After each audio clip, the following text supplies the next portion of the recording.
James Parker was born in 1996 in the Bedford-Stuyvesant neighborhood of Brooklyn, New York, to Beatrice Parker, a nurse at a local community clinic. Raised in a modest apartment, James's early life was shaped by his mother's fierce determination to provide him with a better future. While other children in his neighborhood engaged in typical childhood activities, James showed an early passion for learning, especially in the realms of mathematics and technology. By the age of 12, he was already developing simple video games, which caught the attention of his teachers and peers. James excelled in school, often working late into the night on his projects. He was a quiet child, preferring the company of books and computers over playing in the street with other children. His academic excellence led to a scholarship to the prestigious Massachusetts Institute of Technology, MIT, where he enrolled at 18. Despite the allure of college life and the new social circles he encountered, James remained deeply focused on his studies and technology. He graduated with honors in 2018, specializing in software development and artificial intelligence. Throughout his youth, James's primary support system was his mother. Beatrice, though distant from her own family, was intensely involved in his life. She ensured that James had every possible advantage, even if it meant sacrificing her own social life. She worked double shifts to afford him the best education and resources. James's decision to return to Brooklyn after MIT, despite receiving job offers from major companies in Silicon Valley, was largely influenced by his desire to stay close to Beatrice. He believed that being near her was essential, given how integral she was to his success. After returning to Brooklyn, James found a position at Tech Vision Industries, a rapidly growing tech company in the heart of the city. As the lead software developer, James was responsible for creating cutting-edge software solutions. His work was highly regarded, and within just a few years, he was promoted multiple times. At the age of 27, James had already earned a reputation as one of the brightest minds in the tech world. His projects, which often involved integrating artificial intelligence into various industries, brought the company millions of dollars in revenue. Despite his immense success, James was somewhat of an enigma. He worked tirelessly, often arriving at the office at 8 a.m. and staying well into the night, sometimes until midnight. He was known for his methodical approach to his work and for being extremely detail-oriented. His colleagues admired his ability to solve complex problems in record time, but many also found him aloof. James rarely participated in company social events, and if he did, it was only for brief moments before excusing himself. One of the most peculiar aspects of James's work life was his strict adherence to a personal schedule. At exactly 6 p.m. every day, he would leave the office to make a phone call to his mother, Beatrice. Afterward, he would head straight home, regardless of any ongoing work or meetings. His colleagues noticed this routine and began to refer to him as the Golden Boy, someone whose work ethic was unparalleled but whose personal life remained a mystery.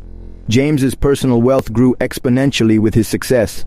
By the time he was 27, he had already earned over $200,000 annually and had accumulated enough savings to purchase a second apartment in the trendy Dumbo neighborhood of Brooklyn.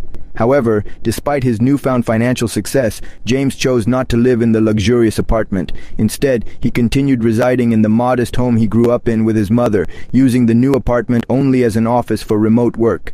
James's relationship with his mother, Beatrice, was unlike anything his colleagues had ever seen. Though James was financially independent and successful, he relied heavily on Beatrice for emotional and practical support. Every aspect of his life, from the clothes he wore to the meals he ate, was influenced by his mother's decisions. Beatrice meticulously chose James's clothing, making sure that he wore certain colors and styles she thought were appropriate. She also prepared home-cooked meals for him daily, ensuring that his diet was healthy and nutritious. It was not uncommon for James to bring leftovers from Beatrice's kitchen to the office for lunch, much to the surprise of his co-workers. Despite his immense professional success, James struggled with basic independence. He would rarely make decisions without consulting his mother first, even about matters as trivial as which restaurant to go to for lunch or whether to attend a work event. Beatrice's influence over him was so profound that he could not make any significant life choices without her approval. His colleagues often commented that James appeared like a puppet on a string, with Beatrice pulling all the strings. James's financial independence did little to break the cycle of dependency. He would transfer large sums of money to his mother's bank account every month. Despite Beatrice already having a stable income from her work at the clinic, it seemed that no matter how successful James became, Beatrice remained the central figure in his life, dictating almost every aspect of his existence. Beatrice Parker's history was one of darkness and manipulation, secrets that would shape her intense relationship with her son. Born in 1972 in Baltimore, Maryland, Beatrice grew up in a neighborhood marked by poverty and crime. Her early life was marred by difficult circumstances. Raised by a single mother who worked long hours as a waitress, Beatrice often found herself alone and vulnerable. As a teenager, she fell under the influence of a criminal gang, the Eastern Brotherhood, involved in various illicit activities, including human trafficking. In her late teens, Beatrice was recruited into the group. Her role was to recruit young women into the network, luring them with promises of work and stability, only to trap them in a life of exploitation. Beatrice became a trusted figure within the ring, known for her ability to manipulate and control those around her. Despite her deep involvement, Beatrice began to see the dangerous path she was on and, in a rare act of defiance, betrayed the Brotherhood to federal authorities. In exchange for her testimony, she was granted immunity and entered the Witness Protection Program. In the early 1990s, Beatrice adopted a new identity, moved to Brooklyn, New York, and assumed the name she would hold for the rest of her life. She found work as a nurse at a local clinic and tried to live a quiet life. However, the trauma of her past would never fully leave her. It wasn't long before she met James's father, a man named Thomas, a patient at the clinic. Their relationship, brief and troubled, ended when Thomas overdosed on drugs shortly after James's conception. Beatrice, now pregnant, chose to raise James alone, determined that he would never fall into the same traps she had. But as James grew older, Beatrice's controlling tendencies took root. Her need to protect him was amplified by her past, where she had seen firsthand the dangers of the world. She began micromanaging every aspect of his life, always afraid that someone or something could take him away from her, just as the gang had taken control of her life before. Beatrice maintained an iron grip on James even as he grew older. As a young boy, she would hover over his schoolwork, ensuring that he excelled and demanding perfection. She chose his friends, monitored his grades, and kept him isolated from anything or anyone she deemed a threat. As he entered his teenage years and later, as he went off to MIT, Beatrice's need to control James intensified. She would call him multiple times a day, even going so far as to appear uninvited at his dorm or later at his apartment, never allowing him the freedom to live on his own terms. James, for his part, grew accustomed to this level of control. He had never known life any other way. His dependence on Beatrice wasn't just emotional, it was psychological. He learned to value her approval above all else, his every decision measured against her expectations. As he became a successful software engineer, earning recognition and wealth, Beatrice's hold over him remained unyielding. Even as a grown man, James couldn't imagine making major life decisions without her input. In the summer of 2023, James's life took a turn when he met Monica Green at a corporate event hosted by Tech Vision Industries. Monica, a former OnlyFans creator turned tech reviewer, had built a massive online following for her candid, no-holds-barred approach to technology. While her past as an adult entertainer had raised some eyebrows, Monica had managed to reinvent herself in the tech world, using her platform to review and promote tech products. James, intrigued by Monica's intelligence and charisma, found himself drawn to her. She was unlike anyone he had ever met, confident, outgoing, and independent. Their initial interactions were casual, but as they spent more time together, they found they had a lot in common. Monica, sensing James's quiet vulnerability, was intrigued by his brilliance, but also noticed how heavily his mother influenced his life. She could see that James was constantly looking over his shoulder, waiting for his mother's approval before making any significant decisions. Monica, who had fought her own battles for independence, began to push James to break free from his mother's control. She encouraged him to live more freely, to make decisions for himself without constantly seeking Beatrice's permission. While James was initially resistant, his growing feelings for Monica began to create cracks in the foundation of his relationship with Beatrice. However, Beatrice was not blind to the changes in James's life. She had always been protective of him, but the prospect of him growing emotionally attached to someone who wasn't under her control sent her into a frenzy. Beatrice viewed Monica as a threat to the life she had carefully constructed good for James. She began to scrutinize Monica's past, hiring a private investigator to dig into every aspect of her life. Beatrice discovered Monica's history with OnlyFans and the controversies that had followed her career. To Beatrice, this confirmed that Monica was a manipulative woman, not deserving of her son's affection. James, caught in the middle, tried to balance the growing tension between his mother and Monica. He loved Monica, but he felt an overwhelming sense of duty to his mother, who had sacrificed so much for him.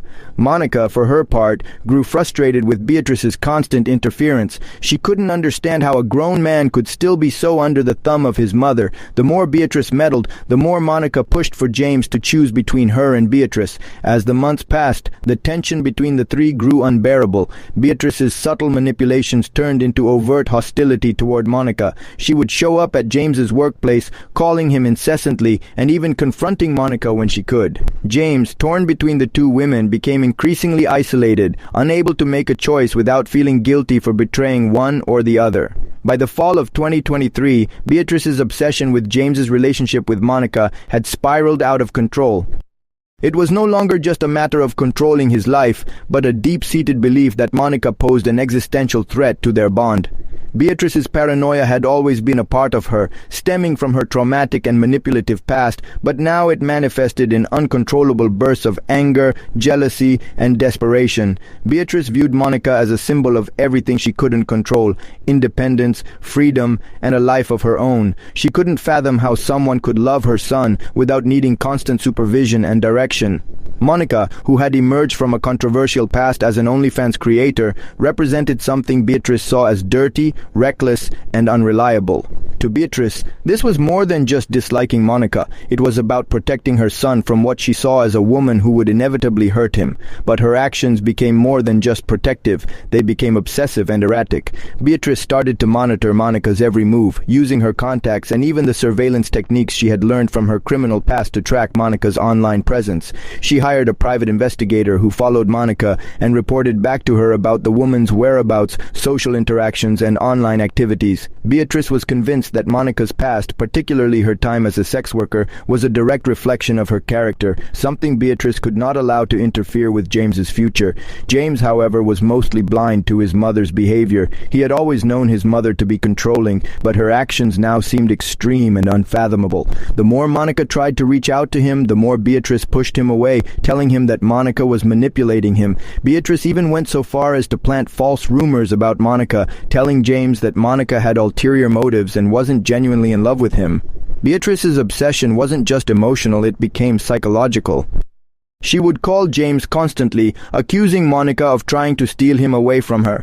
During dinner or family gatherings, she would make cutting remarks about Monica's career and past, suggesting that James could do so much better. Despite James's attempts to defend Monica, Beatrice would counter with accusations of manipulation, even going so far as to say that Monica was trying to trap him with her beauty and charm. The more James distanced himself from his mother to spend time with Monica, the more Beatrice became desperate. In a twisted way, Beatrice believed she was saving her son from a life of regret and heartbreak. As the wedding date drew closer, Beatrice's behavior grew more erratic. She started sending Monica threatening letters, often cryptic, where she hinted at danger and warned her to stay away from James. Beatrice, in her own deluded mind, was simply trying to protect her son, but her actions were pushing James and Monica further away from her.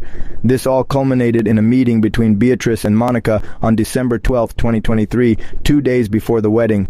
Beatrice had made it clear she didn't want Monica at the ceremony, and she showed up uninvited, determined to stop the wedding by any means. Confronting Monica in a hotel lobby, she issued a final warning, threatening to expose her secrets, claiming Monica wasn't fit to be a wife. Monica, however, didn't back down. She remained calm and composed, trying to defuse the situation, but Beatrice's rage only grew. It was clear that this was no longer about love or concern. It was about control.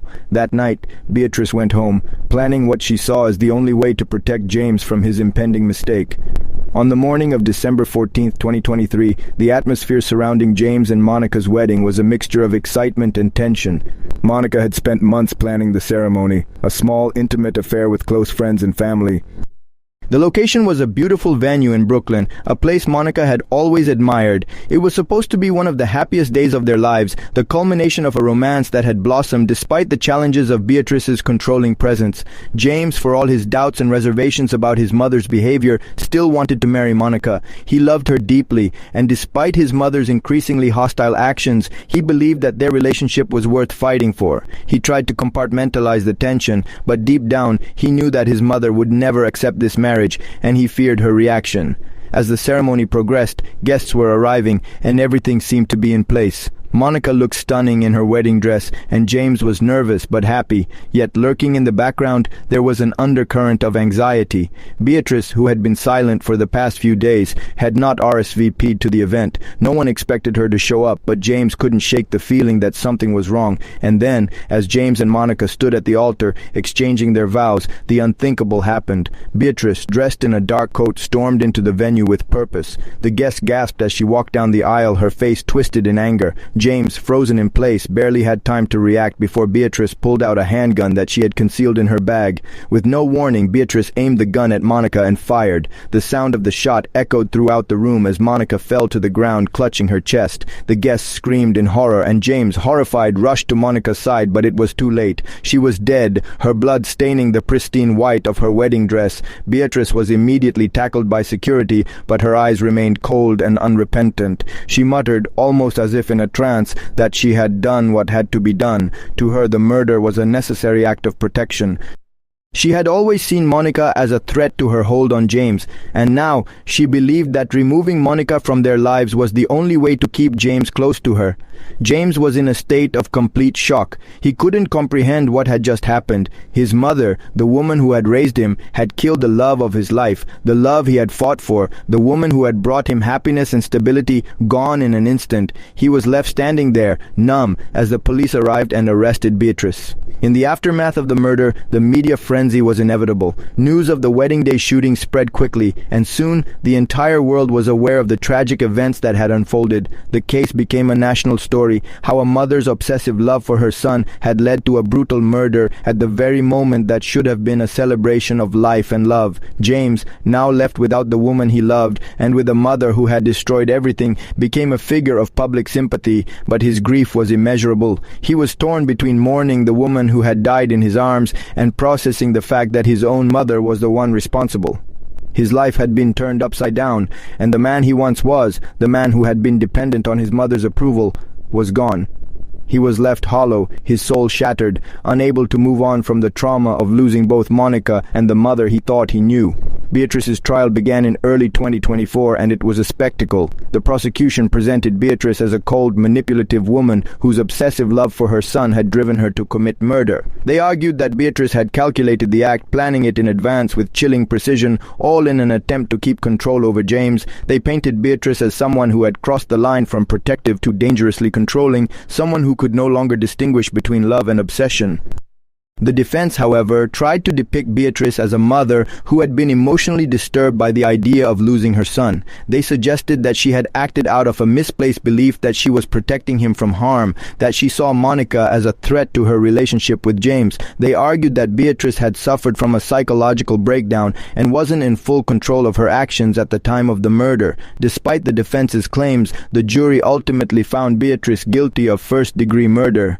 The conviction was swift and shocking to some, but there was little doubt about Beatrice's guilt. She was sentenced to life in prison without the possibility of parole. During the sentencing, Beatrice showed no emotion, still insisting that she had acted out of love and that she had been justified in her actions. Her cold demeanor only further cemented her role as a tragic, dangerous figure. James, now a broken man, retreated from the public eye. He continued to mourn the loss of Monica, but he also had to reckon with the loss of his mother. He could no longer see her as the woman who had protected him, but rather as the person who had destroyed everything he had held dear. The trial left him scarred, unable to move on from the horrific events that had unfolded. Beatrice, behind bars, would spend the rest of her life reflecting on her actions driven by a warped, obsessive love. For James, however, there would be no real closure, only the haunting knowledge that his life had been torn apart by the one person he had trusted the most, his mother. The tragic tale of Beatrice's obsession, the wedding day murder, murder and its aftermath remains a sobering reminder of the destructive power of control, jealousy, and the devastating impact of unhealthy family dynamics. Thank you for watching.